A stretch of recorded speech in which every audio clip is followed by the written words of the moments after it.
I think about that first chapter, which is really the boom of the internet, and I think about where climate action was at those moments of time, I think a few things sort of come to mind for me. First of all, the world just got a lot smaller through the internet. And so, things that were happening in Bangladesh were at the time, sort of very far, very distant from things that were happening in other parts of the world. And when the internet came online and brought communities closer, I think we began to see more at a global scale some of the impacts that climate change was having at the time, particularly as it showed up with extreme weather events and being able to take action for that. So you saw the rise of the crowdfunding platforms like GoFundMe and a number of other ones, so that me as a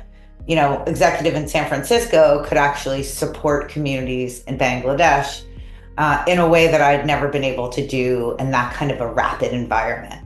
So, the rise of the internet just brought the issues closer to home, enabled you to take action faster.